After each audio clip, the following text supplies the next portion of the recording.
Baik, Assalamualaikum warahmatullahi wabarakatuh, Bu Anissa. Perkenalkan, nama saya Ernanda Dwi Fitriani, nomor absen 10, akan menjelaskan materi tugas 9, yaitu tugas presentasi mengenai materi proses costing. Sebelumnya, izin untuk share screen ya, Bu.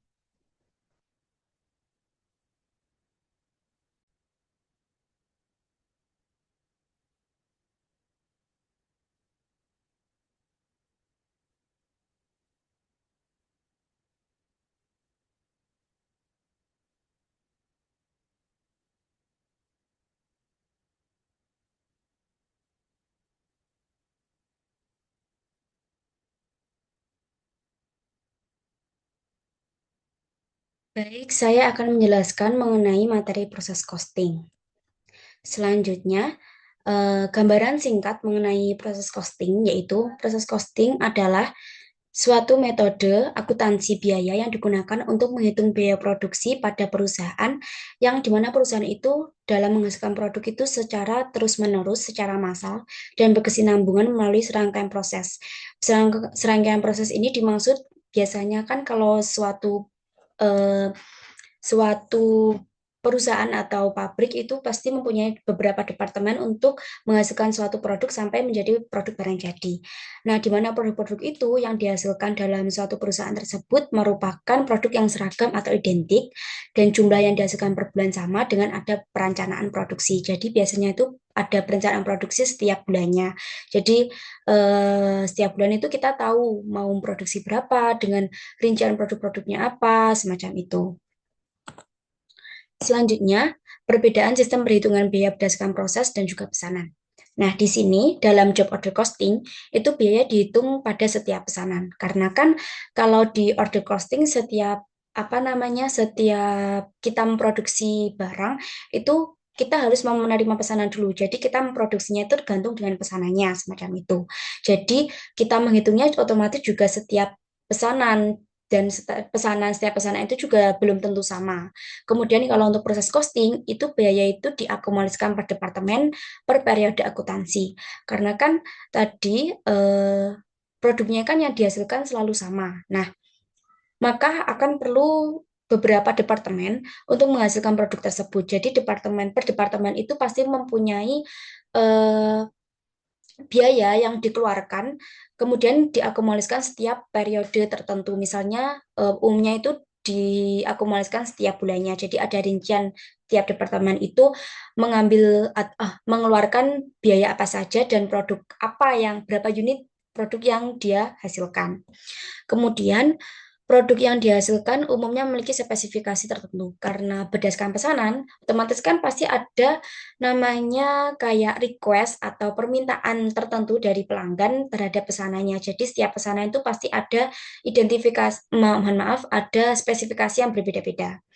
Kemudian, kalau untuk proses costing itu produknya itu sama dan identik. Karena kan kita eh, memproduksi terus-menerus kan ya. Jadi kalau kita produksi terus-menerus ya kita hanya memproduksi itu, bukan tergantung dengan permintaan apa yang diminta oleh pelanggan. Kemudian penyatatan biaya menggunakan job order sheet. Dikarenakan kita dalam job order sheet itu kita merupakan biaya apa namanya produksinya per pesanan, maka setiap pesanan itu pasti ada catatan eh, berapa bahan baku, BTK dan juga BOP yang digunakan dalam memproduksi pesanan dari pelanggan tersebut.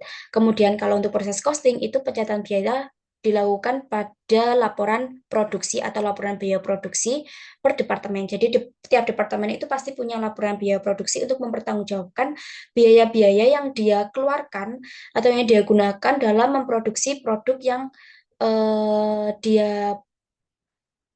dia produksi dalam periode tertentu atau periode bulanan misalnya. Kemudian perhitungan biaya per unit dengan membagi jumlah pengeluaran dengan produk yang dihasilkan. Kalau untuk proses costing itu perhitungan biaya per unit itu dilakukan setiap departemen karena kan ya itu tadi setiap departemen kan pasti ada biaya-biaya yang berbeda-beda kan ya. Jadi nanti biaya pada departemen itu apa saja, kemudian yang dihasilkan berapa saja, dan nanti pasti akan biayanya akan ditransfer ke departemen-departemen selanjutnya sampai nanti menjadi produk jadi. Dikarenakan bahan baku atau mohon maaf barang jadi di departemen satu misalnya itu akan menjadi bahan baku di departemen A, di departemen 2 dan otomatis departemen 2 itu akan menerima biaya yang transferan dari departemen sebelumnya. Jadi akan terus ditransfer ke departemen-departemen selanjutnya sampai menjadi produk jadi. Selanjutnya ada pemisahan biaya dalam JOC, yaitu biaya produksi langsung dan biaya produksi tidak langsung. Kalau di proses costing itu tidak ada pemisahan biaya. Kemudian BOP dibebankan terdiri dari berbagai macam biaya selain BB dan BTKL dalam job order costing. Karena kan kita perlu dalam JOC kita perlu BOP dibebankan karena agar kita bisa menentukan berapa harga jual. Karena JOC sistemnya pesanan, otomatis kalau kita membuka pesanan kita harus memberitahu dong berapa harga dalam produk yang kita jual. Nah, untuk itu kita perlu BOP dibebankan terlebih dahulu selain BB dan BTKL semacam listrik, bahan bakar, seperti itu.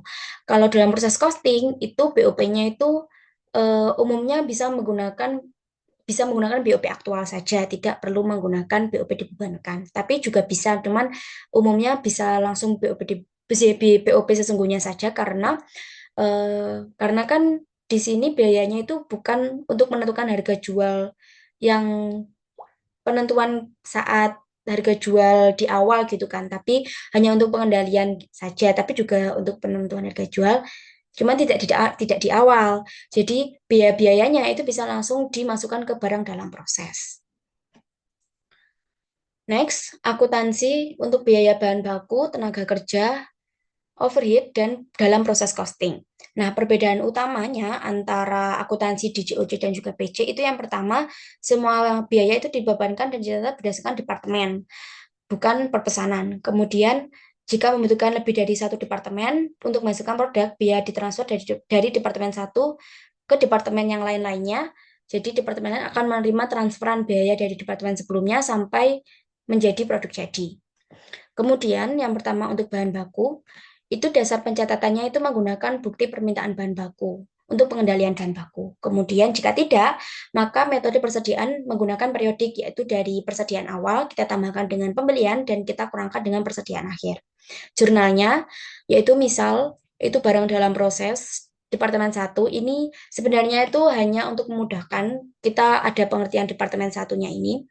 Kemudian pada persediaan bahan baku. Kemudian selanjutnya ketika nanti ditransfer ke departemen selanjutnya, maka kita mengurangkan atau menghilangkan biaya di departemen satu, kita pindahkan ke departemen 2. Selanjutnya untuk TKL, itu ada pembebanan BTKL. Pembebanan BTKL itu langsung ke departemen sama. Kemudian pencatatannya itu menggunakan kartu jam kerja. Jadi setiap departemen itu ada catatannya siapa yang bekerja dalam departemen tersebut, kemudian berapa jam, kemudian apa yang dia lakukan. Nah, semacam itu. Kemudian tugas-tugasnya seperti apa, semacam itu. Kalau BOP itu semua biaya yang dikeluarkan bisa langsung dibebankan ke BDP. Seperti tadi yang saya jelaskan dalam perbedaan antara JOC dan PC, itu BDP itu bisa langsung dimasukkan ke BDP, tidak harus ke BOP dimasukkan ke BOP dibebankan. Semacam ini. Jadi barang dalam proses itu akun-akun yang dikredit seperti penyusutan atau mungkin listrik, bahan bakar atau mungkin biaya-biaya transportasi semacam itu. Kemudian dalam pemindahan sama. Dan kalau untuk BTKL, ini jurnalnya itu barang dalam proses pada utang upah. Kenapa kok utang upah bukan beban gaji? Karena ini hanya singkatan saja. Karena kan biasanya kita menggaji kan setiap bulan sekali ya umumnya. Jadinya eh, kita itu pas membebankan gajinya itu kan beban gaji pada utang upah. Nah, kemudian barang dalam proses pada beban gaji gitu. Nah, kita tinggal mencoret aja dari yang sisi debit dan sisi kredit beban gaji tadi kita coret dan kita langsung ke barang dalam proses pada utang upah semacam itu. Dan selanjutnya ada penggabungan BTK dan BOP menjadi biaya konversi yang biasa kita dengar. Jadi biaya konversi adalah biaya untuk mengubah bahan baku menjadi barang jadi. Karena kan bahan baku tidak bisa langsung untuk menjadi barang jadi tanpa ada bantuan pekerjanya atau mungkin biaya-biaya pendukungnya. Jadi kita membutuhkan biaya konversi. Selanjutnya, laporan biaya produksi dalam proses costing. Itu ada metode FIFO dan metode average. Selanjutnya, saya izin untuk men-share spreadsheet untuk menjelaskan laporan biaya produksi.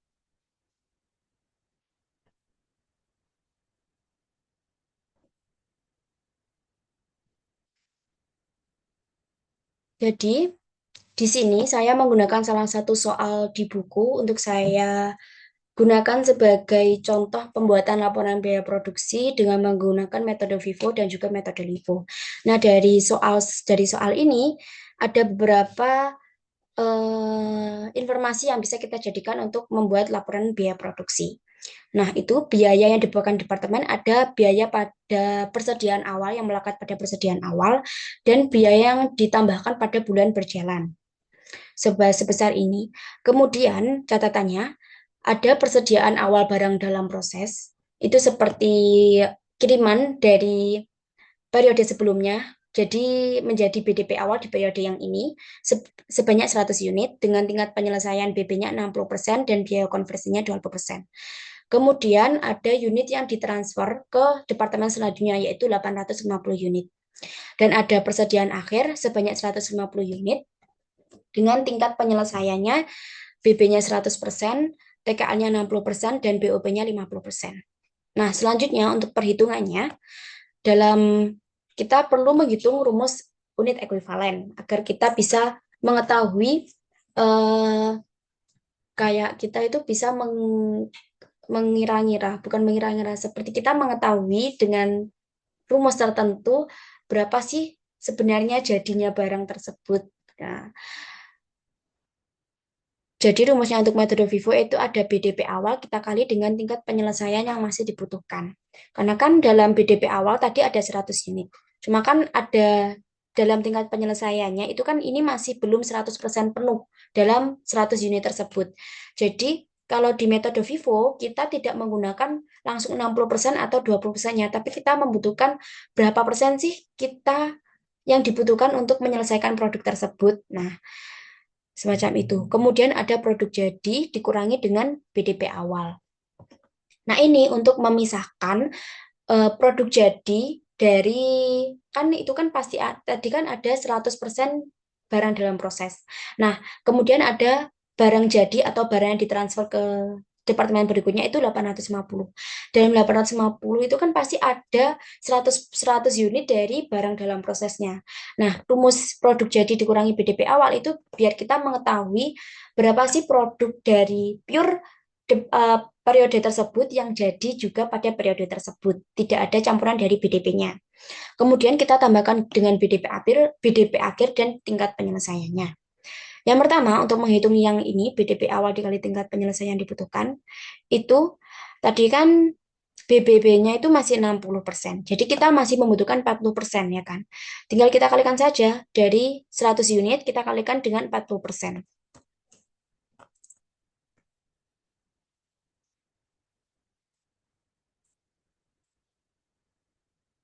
Kemudian yang BTK dan BOP ini kan biaya konversi gabungan. Jadi sama tarifnya itu 80% karena di sini tarifnya masih 20%.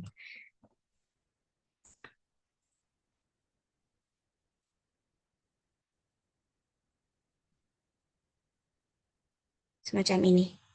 Jadi untuk unit ekuivalen pada persediaan awal itu untuk BB-nya 40%, BTK dan BOP-nya itu 80. Mohon maaf 40 unit dan BTK dan BEP-nya itu 80 unit.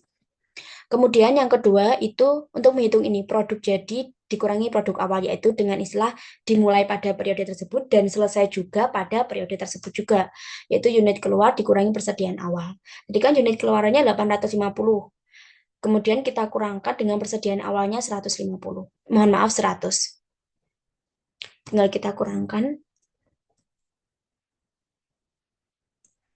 Nah, jadi 750. Selanjutnya untuk persediaan akhir, unit ekonomi persediaan akhir, kalau di sini tidak perlu sama seperti persediaan awal yang berapa sih tingkat penyelesaiannya. Kalau ini ya tergantung dengan ikut dengan persentasenya. Di sini kan persentasenya 100% untuk BB, TKA-nya 60%, dan BOP-nya 50%. Jadi kita tinggal kalikan juga 150.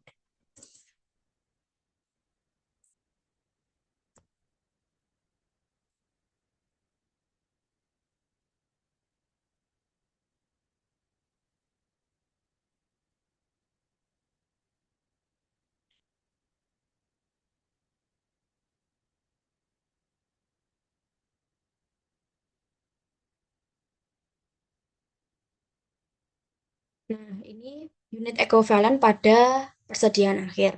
Kemudian kita perlu mengetahui berapa sih jumlah unit ekuivalen secara keseluruhannya. Nah, kita kan tadi sudah tahu pada persediaan awalnya kan ini, yang sudah kita hitung 40, 80, dan 80 sudah masuk di sini. Kemudian yang dimulai dan diselesaikan tadi kan 750. Jadi kita tinggal tambahkan saja. Kemudian kalau untuk persediaan akhirnya yang baru tadi kita hitung, yaitu 150, kemudian 90 untuk TKL, dan 75 untuk BOP. Nah, ini total unit ekuivalennya pada Departemen Pemotongan. Kemudian biaya per unit ekuivalennya. Nah, kita menggunakan biaya dari sini. Sini. Kemudian tinggal kita bagi dengan BTKL, BB, dan BOP-nya tergantung dengan ekuivalen yang di sini. Sudah saya hitung seperti ini. Ini tinggal dikalikan ini. Dibagi, mohon maaf. Kemudian selanjutnya ini dibagi dengan ini. Kemudian ini juga dibagi dengan unit ekuivalen di BOP ini. Nah, selanjutnya kita bisa masuk ke laporan biaya produksinya. Tadi kita tahu persediaan awalnya itu kan 100. Kemudian yang dimulai pada periode ini itu 900. Ini dari mana? Padahal tadi di sini tidak ada keterangan 900-nya. Itu dari sini, sebentar.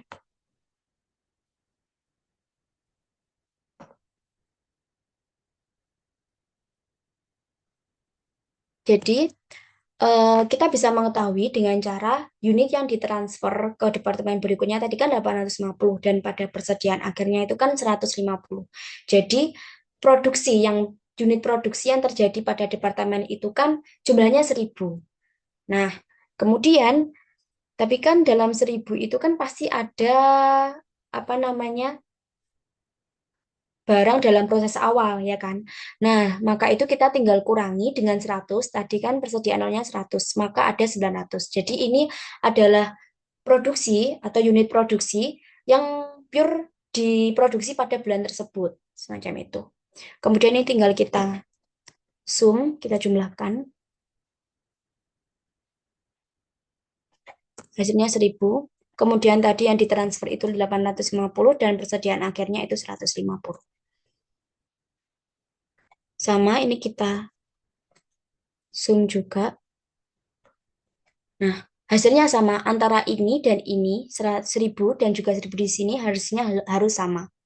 Selanjutnya kita menghitung biaya yang dibebankan ke departemen. Yang pertama, biaya dari transferan persediaan awal tadi. Ini kan biayanya itu dari sini, dari soal sudah ada biaya persediaan awal BB, BTA, dan BOP, tinggal kita pindahkan di sini dan jumlahnya adalah 3.915.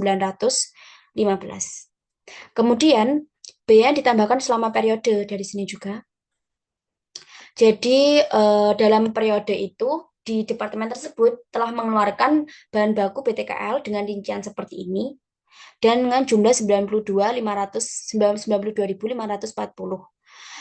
Kemudian total biaya yang dibebankan maka kita tinggal menjumlahkan dari persediaan awal kita jumlahkan dengan mohon maaf dari persediaan awal kita jumlahkan dengan biaya yang ditambahkan.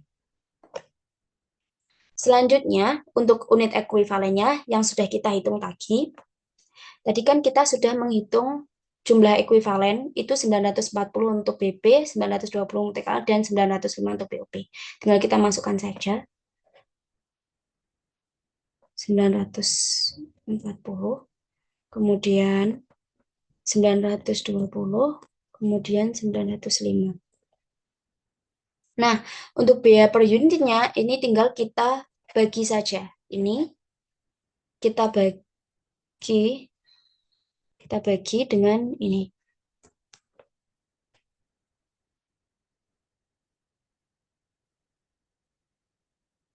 Nah, ini.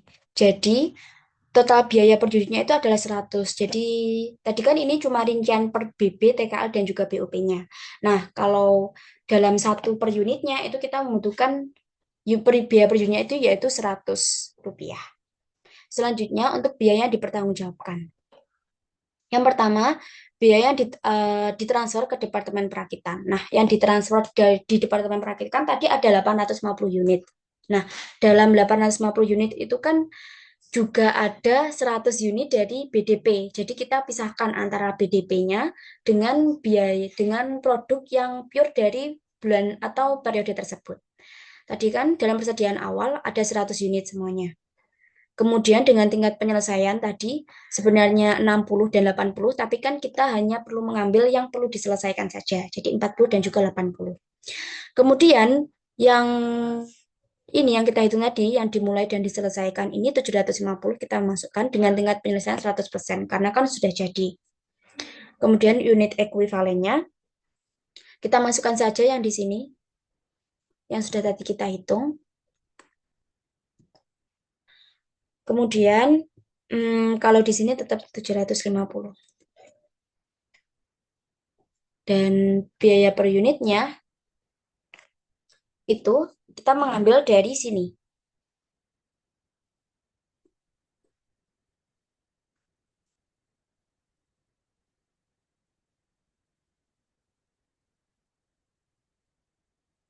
Nah, kemudian dalam persediaan awal, tadi kan ada biaya yang melekat pada persediaan awal di sini. Dan sudah kita hitung jumlahnya di sini, 3.915. Ini kita masukkan di sini. Selanjutnya, kita tinggal mengalihkan biaya dengan unit ekuivalennya.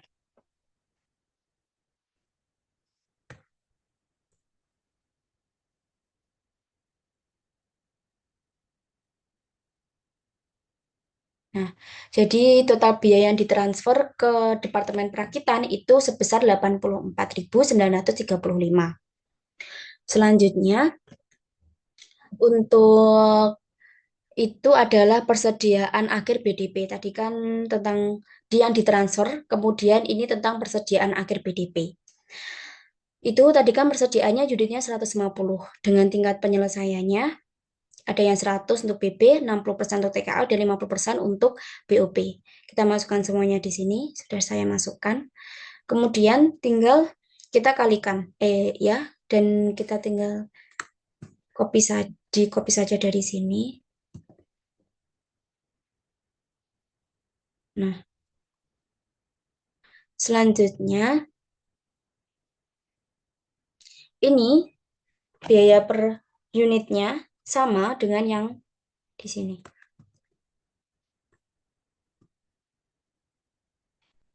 Terus tinggal kita kalikan saja.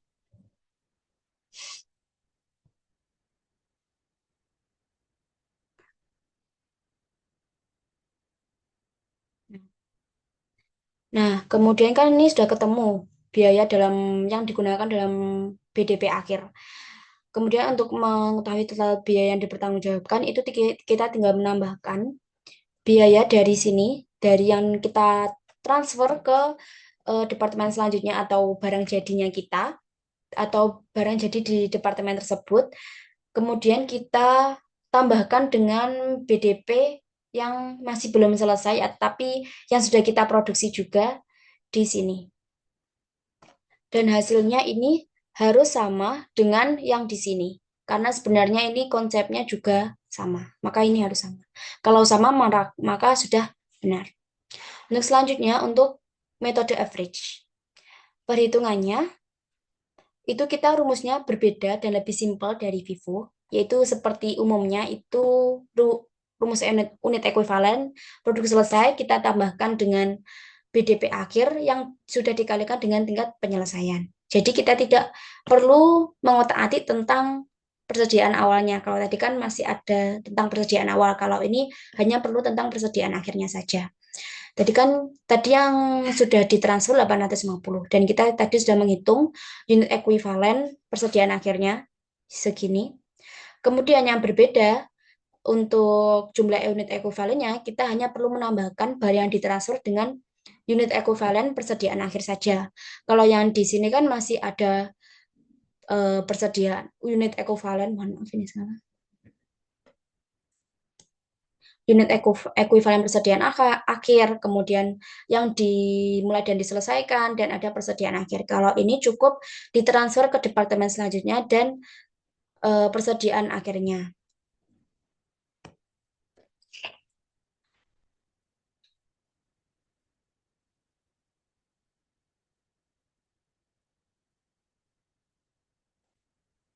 Selanjutnya, untuk ditransfer ke departemen ini kita perlu memasukkan bahan bakunya.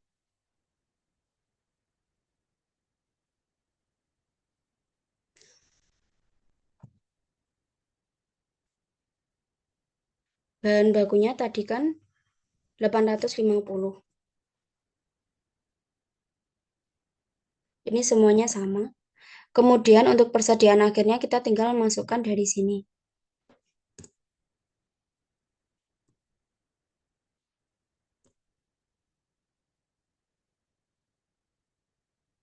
Nah, jadi kita tinggal menambahkan antara yang ditransfer ke ini. Udah. Selanjutnya, kita menghitung biaya rata-rata timbang per unit. Kalau tadi kan kita biayanya hanya perlu menggunakan dari yang di sini saja. Tapi kalau menggunakan rata-rata, ini kita perlu menggunakan penambahan dari persediaan awal dan kita tambahkan dengan yang ditambahkan pada bulan berjalan, kita tambahkan dengan unitnya. Karena kan ini merupakan metode rata-rata. Berbeda dengan Vivo, kita hanya membagi biaya, eh, perhitungan biaya itu hanya dengan biaya yang dikeluarkan pada periode tersebut saja dengan unit ekuivalennya. Maka kita tinggal, nah, dan ini dimasukkan.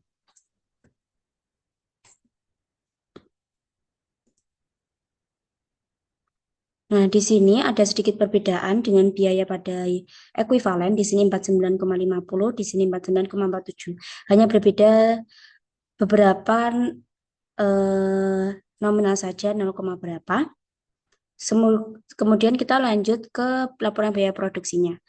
Dari persediaan awal tadi ada 100 unit, kemudian dimulainya pada periode ini sama 900, ini tinggal ditambahkan. Kemudian ini yang ditransfer ada 850, persediaan akhirnya 150.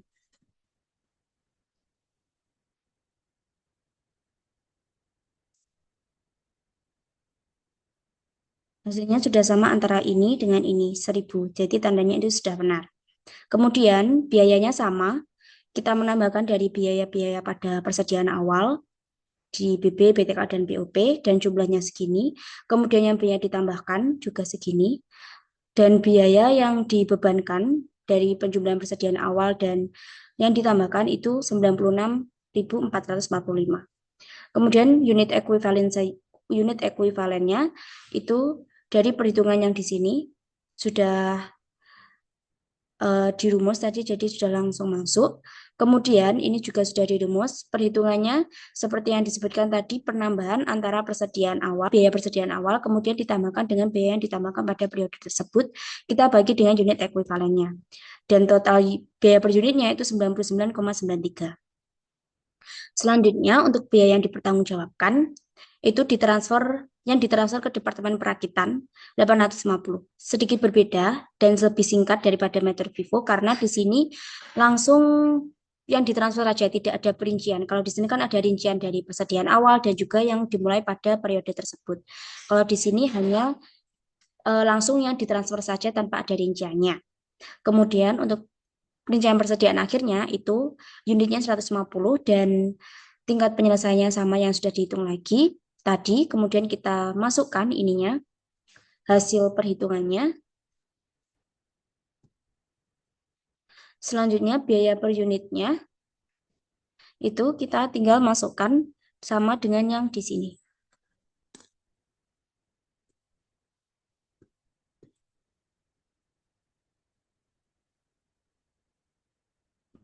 Sudah akan langsung muncul hasil-hasilnya dari hasil perkalian biaya per unit dengan unit ekuivalennya. Totalnya dari persediaan akhir adalah 11.512,37